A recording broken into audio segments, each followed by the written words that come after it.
this week on Moyers Company. We who long for democracy, justice, sustainability, real communities, these are not fringe ideas. These are really core to the American public. Any nation where 3.5% of the population has gotten engaged, no government has been able to stand up to that. 3.5% is all we need. And how Beethoven's epic Ninth Symphony became a kiss for the world. Funding is provided by Carnegie Corporation of New York, celebrating 100 years of philanthropy and committed to doing real and permanent good in the world. The Kohlberg Foundation, Independent Production Fund, with support from the PARTRIDGE Foundation, a John and Polly Guth charitable fund. The Clements Foundation, Park Foundation, dedicated to heightening public awareness of critical issues. The ALPERT Foundation, supporting organizations whose mission is to promote compassion and creativity in our society. The Bernard and Audrey Rappaport Foundation. The John D. and Catherine T. MacArthur Foundation, committed to building a more just, verdant, and peaceful world. More information at macfound.org. Ann Gumowitz. The Betsy and Jesse Fink Foundation. The HKH Foundation. Barbara G. Fleischman. And by our sole corporate sponsor, Mutual of America, designing customized individual and group retirement products. That's why we're your retirement company.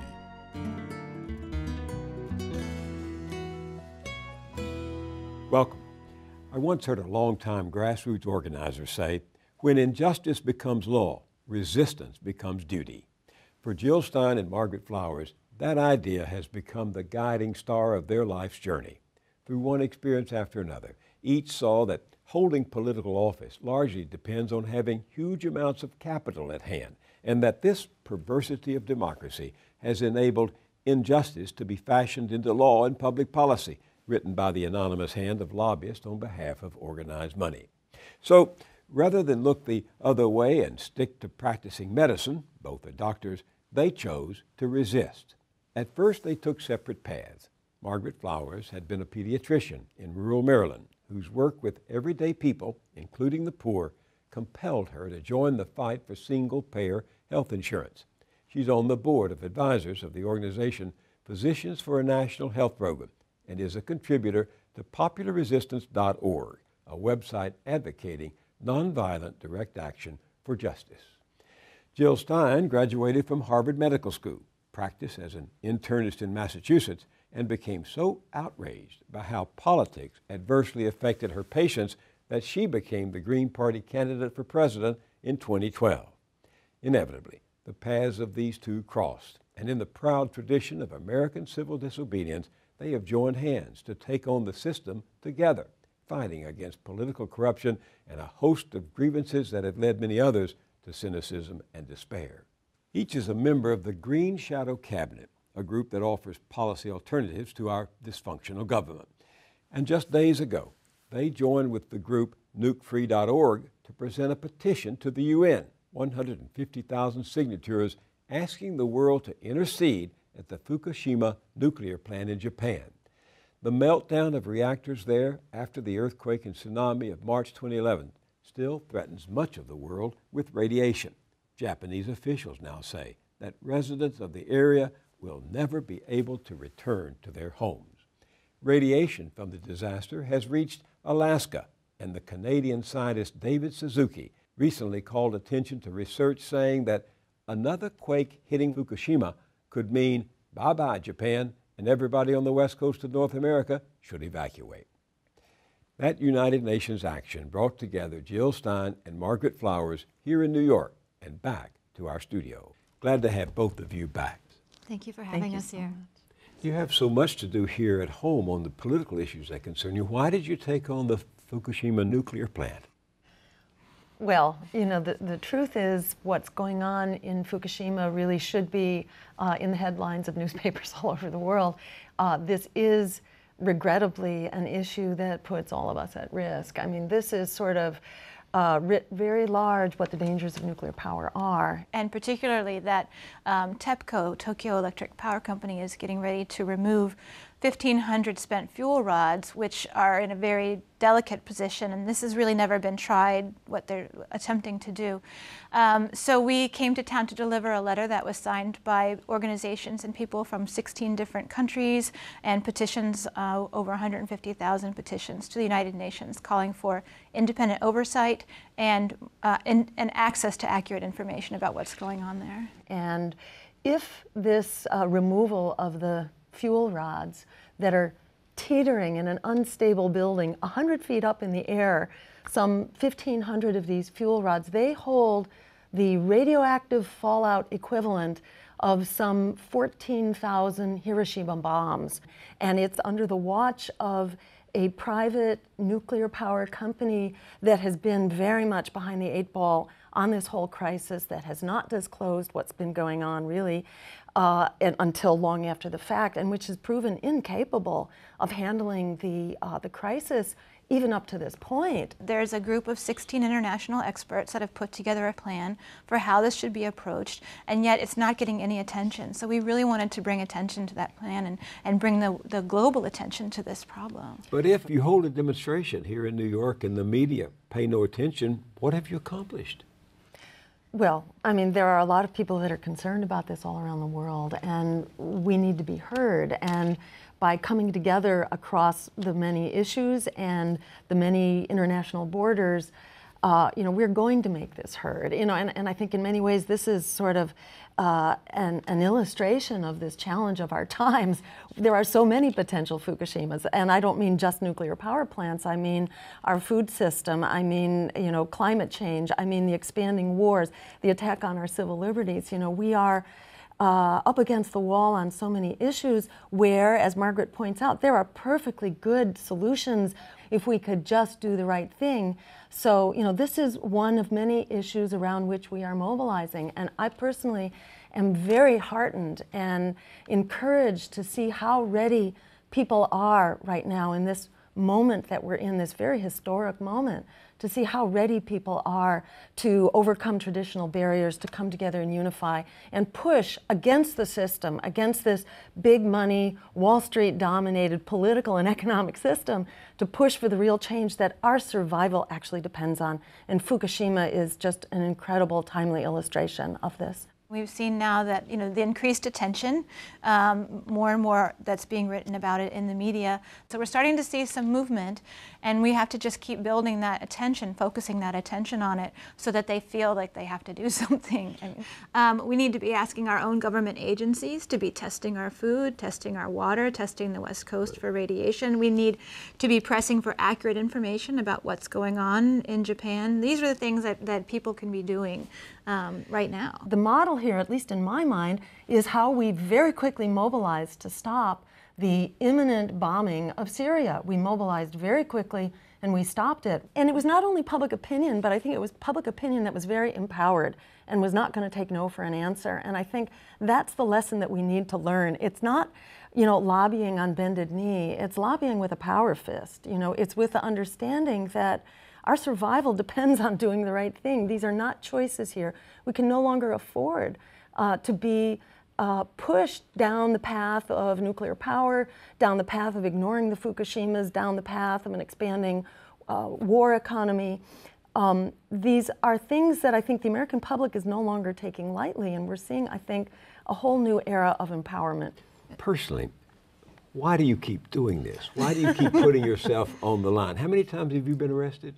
At like 6 or 7, I guess, now, and risked arrest and numerous other times. But I think what keeps me going is it's like a journey that I've been on, where you keep learning more and more about what are the roots of the problem, and you see things that are in crisis, like Fukushima, and you expect that people in power would do something about it, and you see that they're not, and that, you know, the Obama administration has been heavily supported by Exelon Corporation, which is one of the largest nuclear operators in the United States. And so you imagine that's why he's not talking about what's going on in Fukushima. So we have to do it ourselves. And you've been arrested, how many times? 3 times. 3 times. Yeah. When you both were arrested, what happened to your medical licenses? Did you lose them? I'm very fortunate that in the state of Maryland, when I reapplied for my license and put on my application that I had been arrested, they actually didn't question it. But I was completely prepared for that. I actually wanted to have that conversation with our state, Board of Physicians, because I think that more physicians should be standing up. If you look at the crisis of our situation in this country when it comes to health, and it's more than health care, it's the other social factors that are going on as well. I don't understand how physicians can stand by and allow this to happen without standing up for what's going on. How can they be complicit with what's going on in this country? You've been arrested 3 times. Yes. Did you lose your medical license? I was challenged when it came to renewing my license, and I checked off the box that yes, I had been arrested since the last license renewal 2 years before, and then it gave me 100 words or so to explain why I had these 3 arrests. It actually renewed my license, but then I got the letter that I needed to explain exactly what was going on there. It's just part of what you have to do if you're actually going to create change in this country. I mean, the first time that I was arrested, and I was terrified, but it, got through it. It went okay. After that, I was invited to testify before the Senate Health Committee about the health bill. And we went into it thinking that typically nobody would even hear about it, because most actions they don't hear about. So that was really a tremendous experience. And it's very empowering. Once you start speaking truth to power and standing up for the right things, it's very empowering. Of course, anybody who gets arrested in a protest knows they're not likely to spend a lot of time in prison. They're going to go through the process and be released. I've actually been ready to go to jail and to stay in, and have been, a couple of times I've been surprised that I didn't. Just this past summer, we had a case in New York City where we stood up for our First Amendment right, freedom of speech, and we took the case to trial because we were trying to expand the definition of the First Amendment rights in this country, because that definition is getting more and more narrowed. But there is an international covenant on civil and political rights that our Senate ratified in 1992 that expands that definition of our First Amendment rights, and it's never been used in court. And we were hoping that this judge would use that, and he chose not to use it. But we had decided as a group, there were 14 of us that went through that process, that if we were given a fine or community service or anything like that, we were going to refuse. We would go to jail. And so we were ready that afternoon to go to jail, and he found us guilty and then immediately turned around and dismissed the charges in the interest of justice. What do your friends say about this? What do they think when Jill Stein gets arrested? Well, I guess you could say I have a whole new set of friends. There are the ones who are really your friends. That's right. I think it was a learning experience for my family, because they got to hear the other side. And I have to say, I think, civil disobedience and arrest should be a requirement for anyone who runs for public office. I think it's really important for our office holders to know, number one, what our jail system is like, where 1 out of every 3 African-American men basically is held hostage by this prison industrial complex where, hundreds of thousands of immigrants are basically processed through this system. It's really important because it's such a major part of our economy and our culture. People should know what it's like to be inside of America's jail. Mm-hmm. In my first arrest, which was to help 2 women and their families who were being evicted unjustly, who were the victims of predatory lending and a very predatory process that really did not give them a fair hearing, were losing their homes in Philadelphia. And I was part of a demonstration at Fannie Mae because they had promised that they would give these women a hearing, which they did not. But were you aware at that time that you would be released? Well, I thought I would be processed quickly and released, but we weren't. We were held there for quite some time under very difficult circumstances. And then finally we were released about 24 hours later. And in the second setting where Sherry Honkla and I were arrested for attempting to enter the grounds of a debate, just to enter the grounds of a debate from when you were running as the Green Party candidate. She was your vice presidential That's candidate. right. And we were arrested, taken to a secret detention facility, and handcuffed to metal chairs for 8 or 9 hours until the debate was long Just over. because you wanted into one of the Yes. presidential debates? Yes. Were these police or security guards for the two parties conducting the debate? They seemed to be everything from the Secret Service to Homeland Security to local police. And there were 16 of them, 2 of us, and they, they sort of had to treat us How did like you we deal were with that? murderers. What were you thinking about? I had to keep from laughing, to tell you the truth, because it seemed so pathetic and absurd and just really sad that our system has come to this. But I was not afraid only because democracy now had caught us on camera. Ladies and gentlemen, you are obstructing the vehicle of pedestrians and traffic. If you refuse to move, you are subject to arrest. Remove them, bring them back to the rescue, please. Come on, step up, please. Stand up. We'll help you. Come on. Thank you, Gentlemen. man. Thank you, ladies. Watch the flag. Please. So I felt like, okay, there's a record here. And that allowed me to, just sort of relax and learn what I could from the experience. And, again, I think these are abuses of our civil liberties that could be inflicted on anyone. Any one of us could be not only not charged, but just hauled away and detained indefinitely under the NDAA, the National Defense Authorization Act, which allows these kinds of detentions without trial, without charge. This is unfortunately the new normal in the state of American democracy. But I think, there comes a point, because the first time I was arrested, I was so frightened. I really had no idea what I was getting myself into, and it seemed really scary. And then there comes a point where it's just part of what is in your job as an advocate, and you let go of that fear, and you know that you don't have any control. Once they have you, and you just go with it and get through the experience. And now I actually look forward to the opportunity to meet people in jail, to find out about what's going on in there and talk to them and hear their stories, because their stories aren't heard.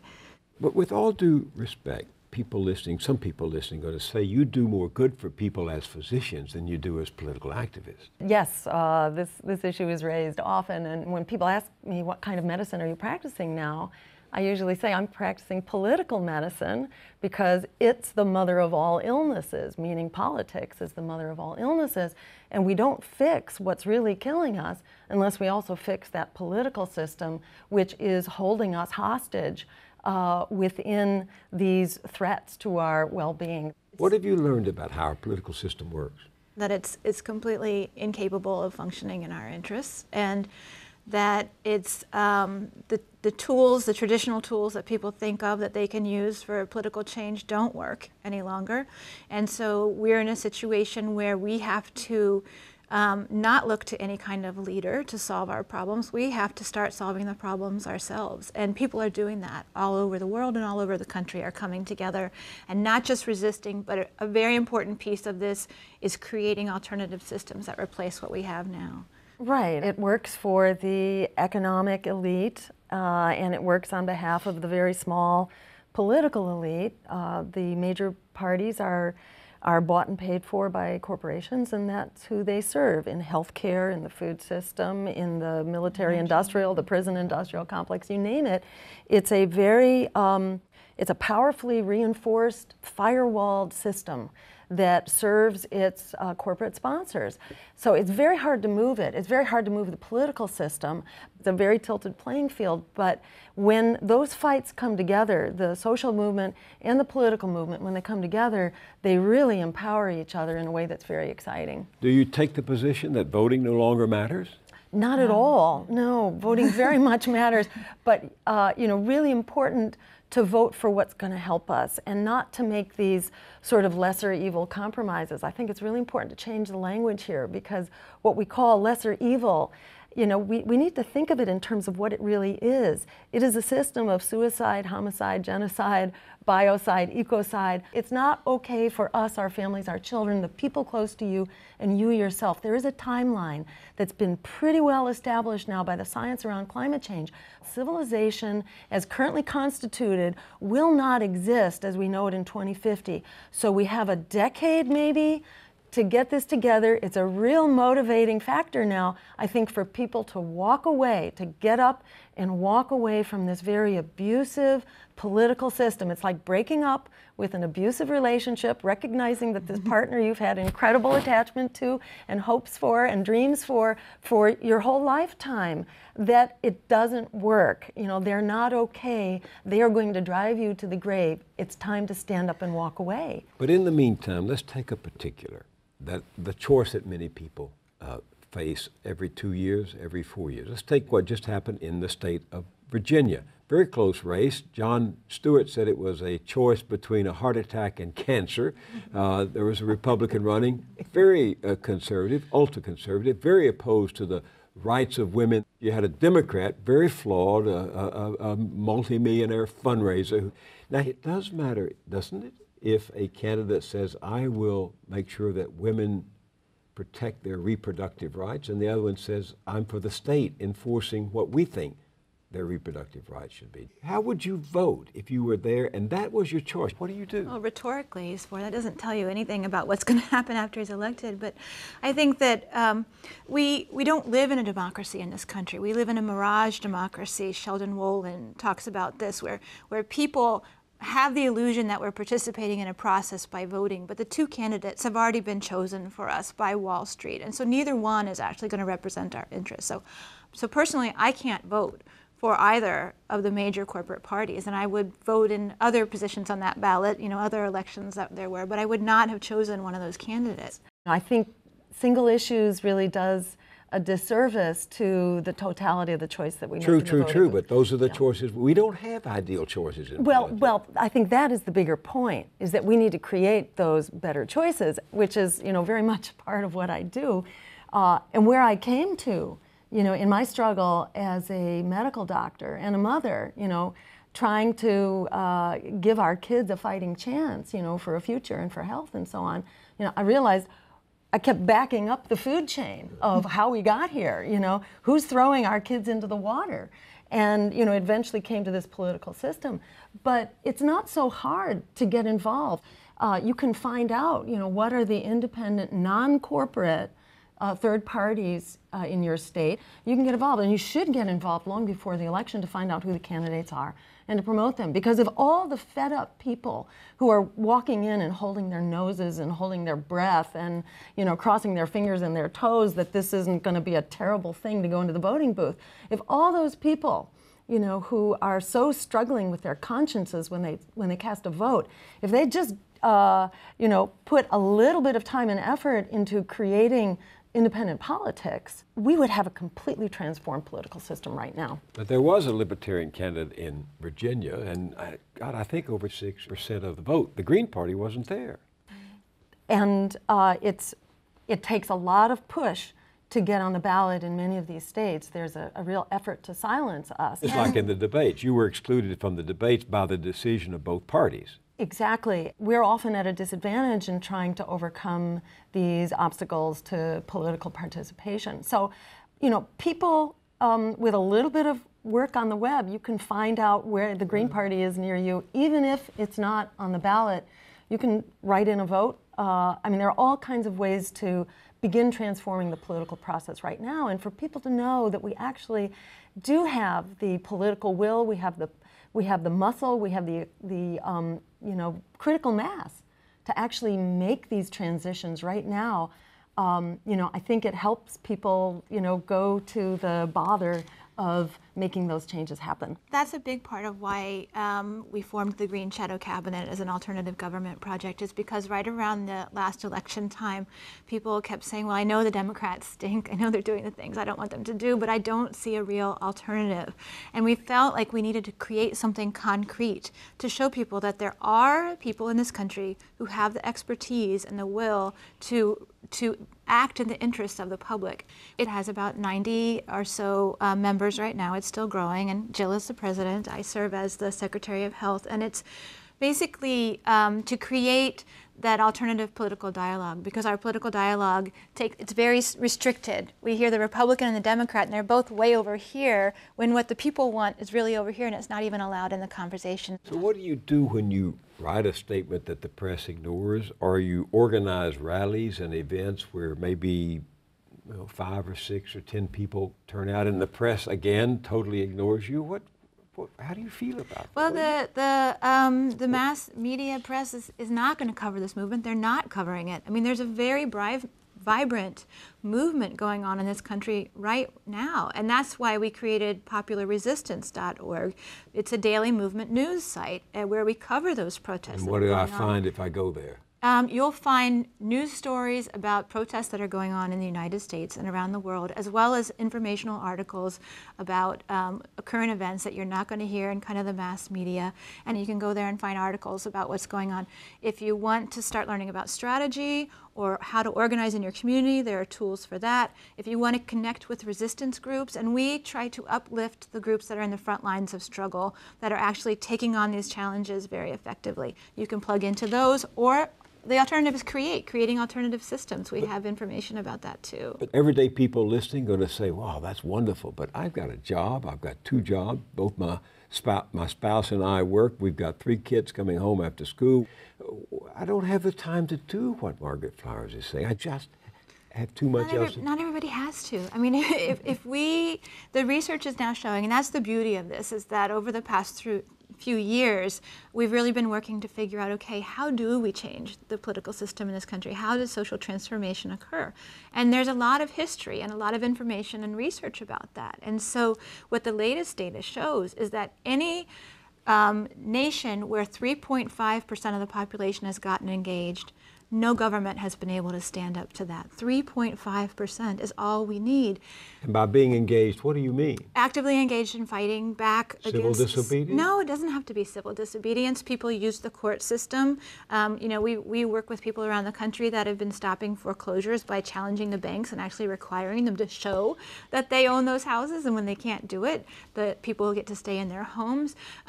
People are getting involved with their local schools and fighting back against school closings, and you don't have to, you know, you can go to your city council, your school board meetings and speak out there.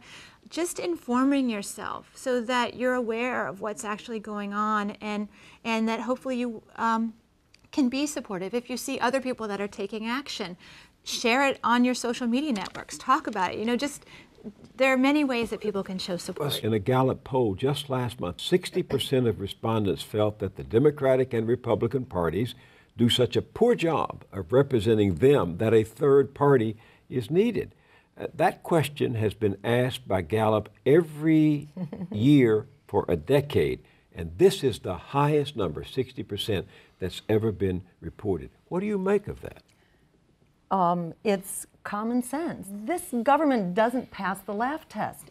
For our government to be, both parties, to be looking to cuts to Medicare and Medicaid at a time when people want to be strengthening those programs and actually taxing the rich, this is absolutely preposterous. So it's wonderful that people are waking up to this and are ready. People have been ready for a long time. As we went into the last election, polls were showing that about half of eligible voters were not happy with either candidate. This is why the political system works so hard. One of my biggest wake-up moments in the political process was in my first campaign. I was running for governor in Massachusetts, and there I was suddenly in a debate and saying just sort of the normal everyday things that we say to each other sitting around our dining room tables. And I found myself being voted the winner of the debate and declared winner of the debate by many of the respectable news operations as well.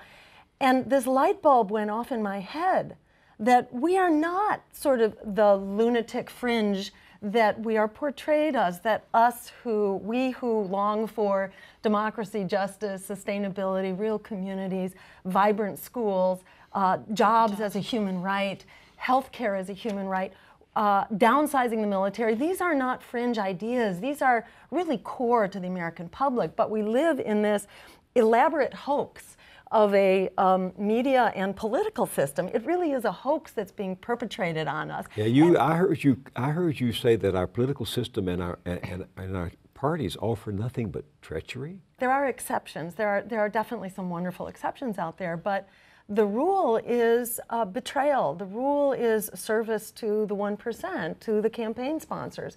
Whether you're looking at healthcare, the Wall Street bailouts, $85 billion a month we are spending continuing to bail out Wall Street in this quantitative easing so-called policy of the Fed, supported by the White House, which pours our resources into those who created the problem. It hasn't worked. We've been doing quantitative easing for many years now.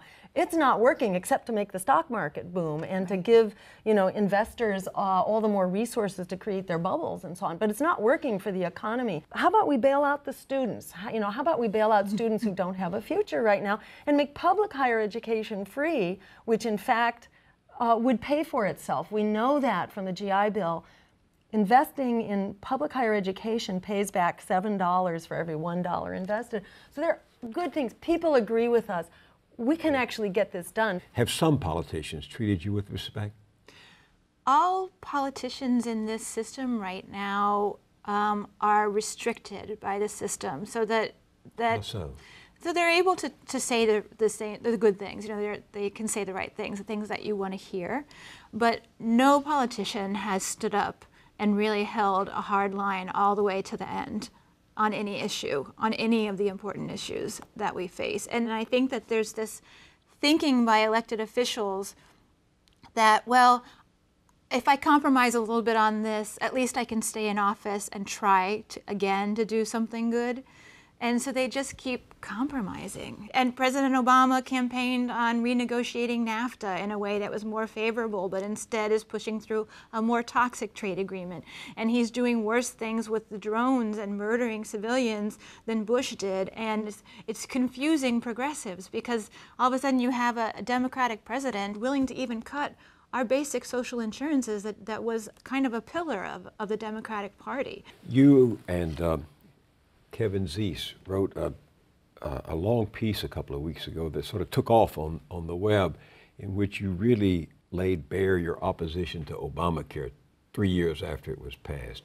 Why did you do that? I guess what really compelled us was even the single-payer groups in the United States are confused by Obamacare, because there's so much marketing going on around it that activists are not sure whether they should be supporting it or fighting against it. And so we really felt it was important to show that it fits all of the steps of a typical scam. And one of the major steps of a scam is that people that have been scammed feel good about it. They don't realize that they were scammed. And you really do think, as you wrote the other day, that Obamacare is the biggest insurance scam in history? Absolutely.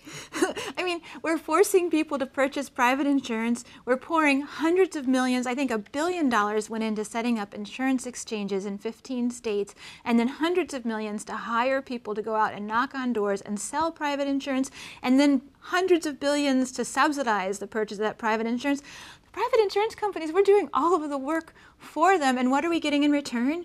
Really skimpy policies. We've lowered the bar on what is considered coverage in this country, and the insurance companies are restricting their networks so that people will be forced to go out of network and bear more of the cost if they have a serious accident or illness. What we're trying to show is that this is not a step towards single payer, as people are being led to believe. This is actually increasing the privatization of our healthcare, increasing the corporatization of it. It's taking us farther away from where we want to be. It's defunding our public insurances. It's privatizing our public insurances. It's a neoliberal economic policy. And I keep telling people that the global south has come home. Meaning? That the neoliberal economic policies that we've waged all around the world of forcing countries to allow us to have our private corporations come in and take over their resources through our structural adjustment programs, forcing them to defund their public programs. That same policy is being waged right here at home against us. But shouldn't we see how things turn out before coming to all these conclusions? I mean, do you not see any good in giving this time to unfold? We have to look at the data So we've already used these type of plans at the state level numerous times, and every single time they've failed as the costs become uncontrollable and they have to cut back on services or jettison people from the program, and ultimately they fail due to the cost. If you look at the provision that youth can stay on their parents' plans until they're 26 years old, what's happened is that we had a 48% uninsured percentage of that population, 19 to 26-year-olds. 48% were uninsured prior to that. Now it's down to 41%. It's only a 7% change. That's not really that significant. Things but like, it's early. well, it's been a number of years. I mean, that provision went into effect in 2010, and I think we can't say that we cannot say that it's already working, because people are continuing to face financial barriers to care. I mean, the one thing that was, to me, really concerning is that in 2012, when the provision kicked in saying that insurance companies had to cover preventative care, our health services did go up a little bit as people started getting checkups and preventative care. But what are they going to do now when they're diagnosed with cancer or a serious condition and they find that they can't afford to get the care to treat it? That's wrong. Are either of you still practicing? Political medicine. So you really, for all practical effects, you're not practicing the medicine for which you prepared. You know, I see it very closely related to the medicine for which we prepared. In fact, really doing justice for the medicine for which we prepared, because the current system doesn't allow us to practice that medicine for which we prepared because of all of the restrictions and the barriers.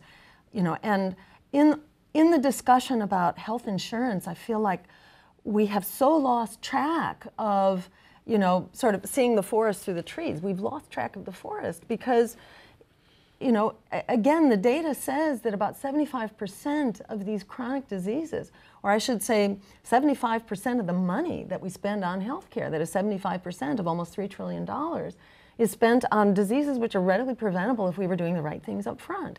And those right things just happen to be the same things that would create a whole lot of jobs, make wars for oil obsolete, that is by greening our economy. We don't need the bloated military-industrial complex, and which would also, you know, draw climate change to a halt. So, you know, it's really important to consider this discussion of healthcare in context. And one other point, if I could make it, you know, about giving it time. Massachusetts has had plenty of time. Let's not ignore the concrete example here. Obamacare had its model. It sure did. In Romney care. And medical bankruptcies have not been reduced in Massachusetts despite everybody having access to this piece of paper, because this piece of paper does not cover you when you need it.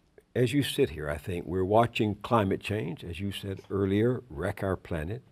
We've seen vast sums of money overwhelm our elections. We know the gap between rich and poor is getting wider. I mean, aren't you just a teeny weeny bit discouraged after all these years of protesting, going to jail 9 times between you, giving up your practice? Actually, I'm really encouraged, to tell you the truth. You know, what was hard was breaking up with that abusive relationship. That is very hard.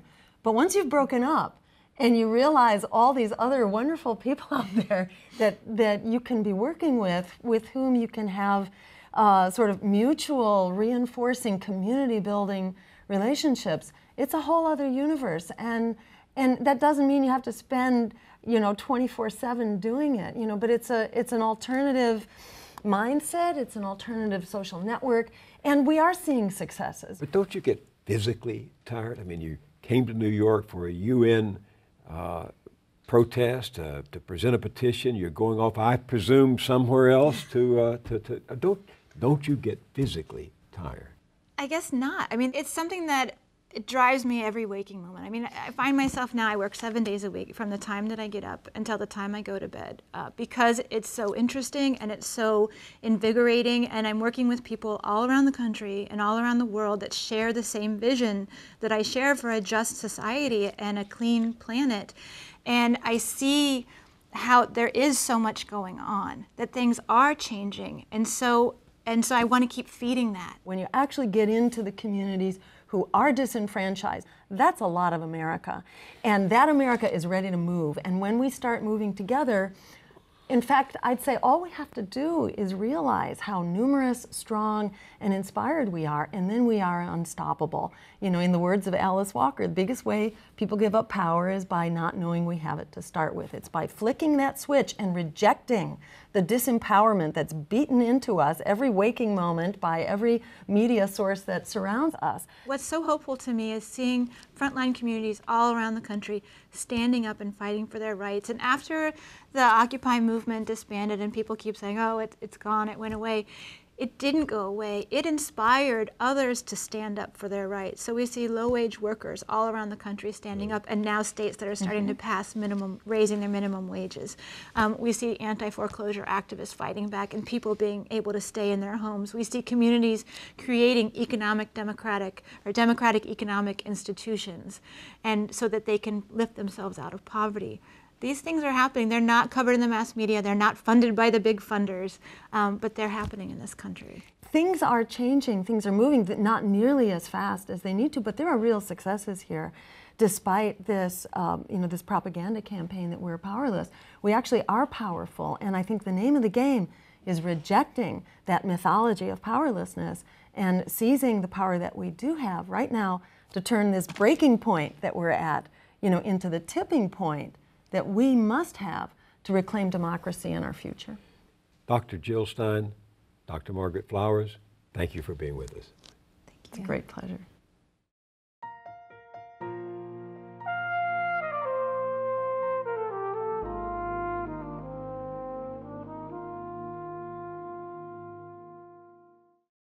Listening to Jill Stein and Margaret Flowers, I come away with admiration for their ability to remain joyful in their defiance, as if imbued with a spirit that comes from some indefinable place of hope and resilience, which is why I'm even more eager to recommend to you a small gem of a movie that's just been released. It's about perhaps the greatest piece of music ever written, Beethoven's Ninth Symphony, in which the composer took Friedrich Schiller's poem Ode to Joy and transformed what essentially was a drinking song into what's been called a universal human anthem. Resolute in the face of his own deafness and failing health, Beethoven was able to express something immortal and sublime, so revealing of our deepest feelings that we know it is saying for us what we cannot say on our own. Consider how it travels from culture to culture. The Japanese now play the Ninth over and again during their New Year celebrations. Ironically, they first heard of the Ninth from German prisoners during World War I, but it grew in popularity, especially following World War II, when a devastated and defeated people set out to build a new society on the ruins of the old. And in the months after the earthquake and tidal wave that struck Japan 3 years ago, killing more than 15,000 and unleashing the silent terror of radiation from the Fukushima nuclear plant that Margaret Flowers and Jill Stein just discussed, the triumphant Ode to Joy helped the healing of a nation literally broken apart. The music's produced that effect on people ever since 1824, when it was first performed in Vienna. This new film, following the Ninth, in the footsteps of Beethoven's Final Symphony, produced and directed by Kerry Condell, and a book he has written with Greg Mitchell, tell the story of its political and social impact in one country after another. Here's a preview. The whole thing is a kind of creation story or an evolution story. I mean, the first thing is not a thing. It's a nothing.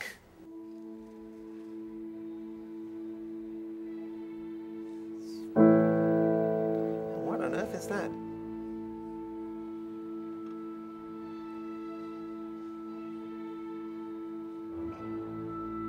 And then when it starts to move, the Spirit of God hovering over the waters, what you get is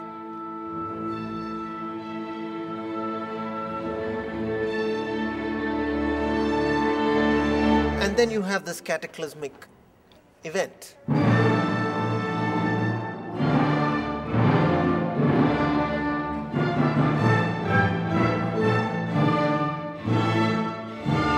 It's pure violence.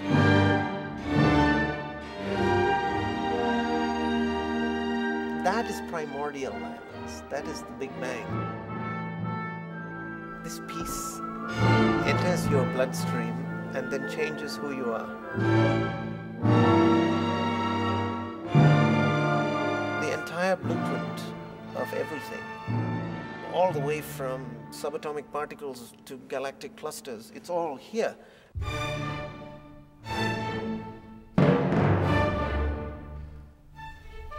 We demanded the government to hold a direct dialogue with us, students, to push the political reform. The government refused, and finally 3,000 students went on the square hunger striking. I set up the first broadcast station. I put the cassette of Beethoven live to cover the voice of the government system. There was a real transformation. It gave us a sense of hope, solidarity. All people become brothers. We just feel that, we were free at last. We regain our dignity as a human being. For me, that was a movement for hope. And the tanks and the machine guns killed that hope.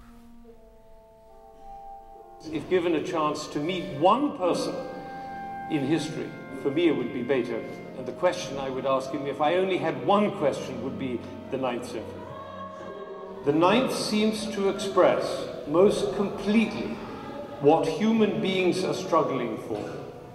It's a battle cry for humanity. It is the hymn of possibility.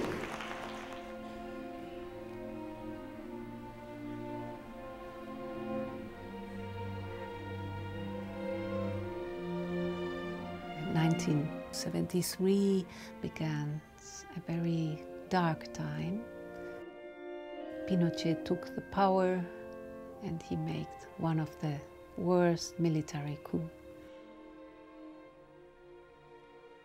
This dream from socialism, from equality, was gone.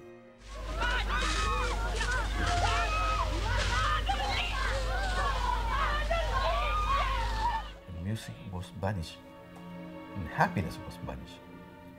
I was in a room with the window, with the iron grill. And one day, I heard the music, only the music.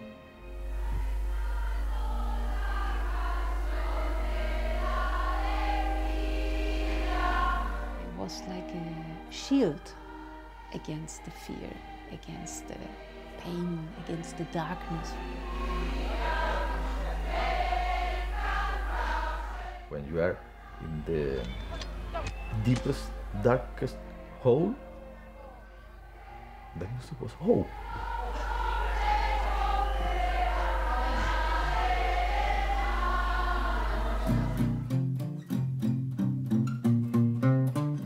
The thing about punk that was really, really important was the DIY aspect of it.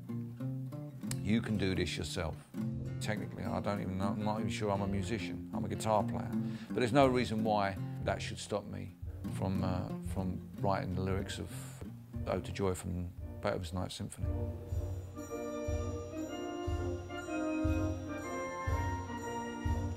You don't have to wait till the London Symphony Orchestra gives you permission or asks you. The fact that I've written the two verses is all the validation I need. There they are.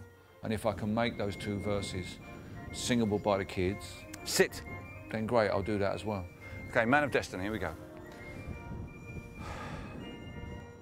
Music is something that is mood enhancing and mind bending. You can change or enhance that melancholy feeling or that joyous feeling you had. And Beethoven obviously felt that deeply. You can imagine if he, heard his favourite song while he was in the supermarket, came over the tannoy, it would stop him dead and mess up his day,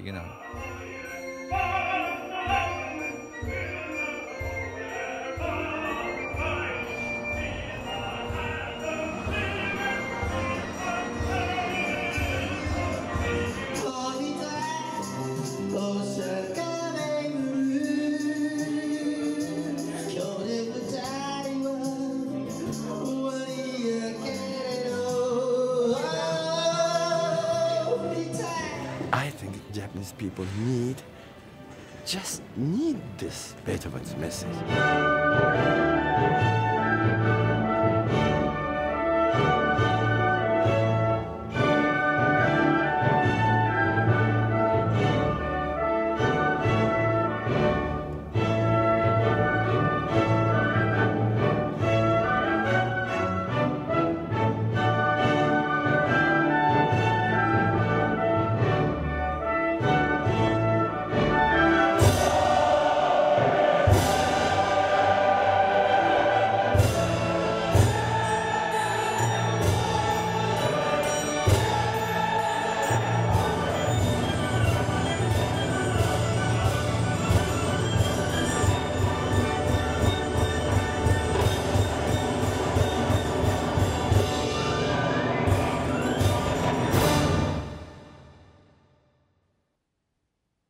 There you have it. Beethoven's Final Symphony moves, inspires, and mystifies. The composer and writer Jan Swafford once probed the mystery of it for Slate magazine, helping me, for one, to see how Beethoven forged elements from military and funeral marches and that dissonant shriek that Richard Wagner saw as a terra fanfare, how he took all that and created a great ceremonial work that doesn't just preach freedom and the unity of peoples, but attempts, however strangely, to foster them. Composed by a tortured man who during the bloody Napoleonic Wars wrote, "What a destructive, disorderly life I see and hear around me, nothing but drums, cannons, and human misery in every form." So those of you who despair of the collapse of civilization, those of us who report it, and all of you trying to repair it, can take heart from what emerged out of hard and bitter times. Take heart from how Beethoven erected, in Jan Swafford's words, a movement of epic scope on a humble little tune that anybody can sing. Mysterious? Yes, as mysterious as hope in a broken world.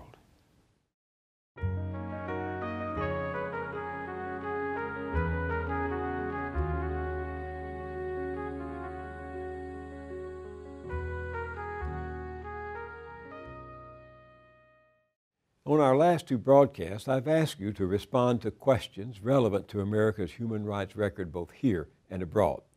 The first was about President Obama's use of drones to kill suspected terrorists. I asked, does our national security justify their use even at the cost of innocent lives?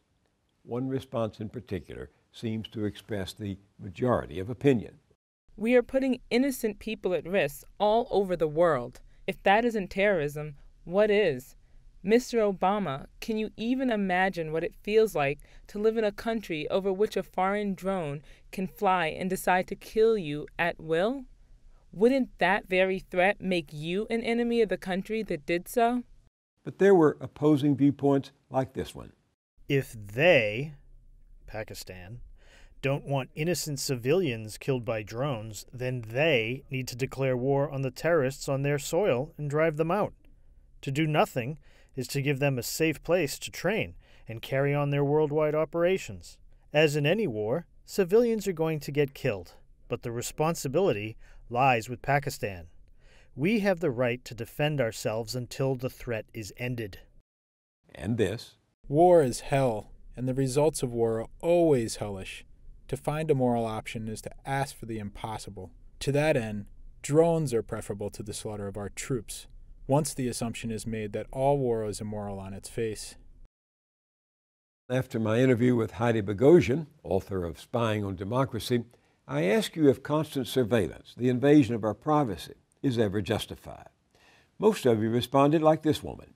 If we aspire to be a democracy, with personal freedoms guaranteed to citizens in the Constitution, then there is no justification for this egregious invasion. This viewer added, I remember seeing Dick Cheney say on TV that since 9/11 the game had changed, and he seemed to imply that we too now had to become a police state. It looks as if we're well on our way. But others disagreed. Yes, it is justified in today's world. Without it, we would still be looking for the Boston bombers, Bin Laden, and a whole slew of other infamous ones. I say yes, keep up the surveillance. And this. I'm really not that interesting, but if they need info on me, I say go for it. You can see a summary of all your comments online at billmoyers.com. And here's an update on my recent conversation with Dean Baker and Eve Smith about TPP, the Trans-Pacific Partnership. That's the top secret trade agreement being negotiated between the United States and 11 other countries that a lot of powerful people, including President Obama, don't want you to know about. WikiLeaks has gotten hold of the confidential draft of a key part of TPP, the section on intellectual property, just ahead of a big summit on the trade deal that begins November 19th. We'll link you to that document. That's all at billmoyers.com. I'll see you there, and I'll see you here next time.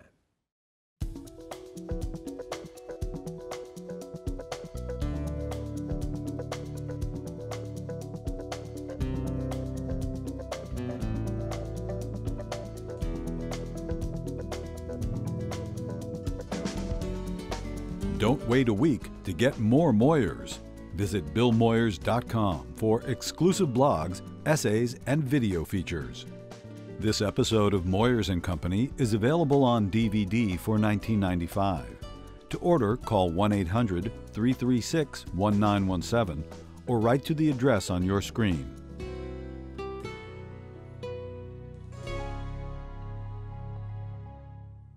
Funding is provided by Carnegie Corporation of New York, celebrating 100 years of philanthropy and committed to doing real and permanent good in the world. The Kohlberg Foundation, Independent Production Fund, with support from the PARTRIDGE Foundation, a John and Polly Guth charitable fund. The Clements Foundation, Park Foundation, dedicated to heightening public awareness of critical issues. The ALPERT Foundation, supporting organizations whose mission is to promote compassion and creativity in our society. The Bernard and Audrey Rappaport Foundation, the John D. and Catherine T. MacArthur Foundation, committed to building a more just, verdant, and peaceful world. More information at macfound.org. Ann Gumowitz, the Betsy and Jesse Fink Foundation, the HKH Foundation, Barbara G. Fleischman, and by our sole corporate sponsor, Mutual of America, designing customized individual and group retirement products. That's why we're your retirement company.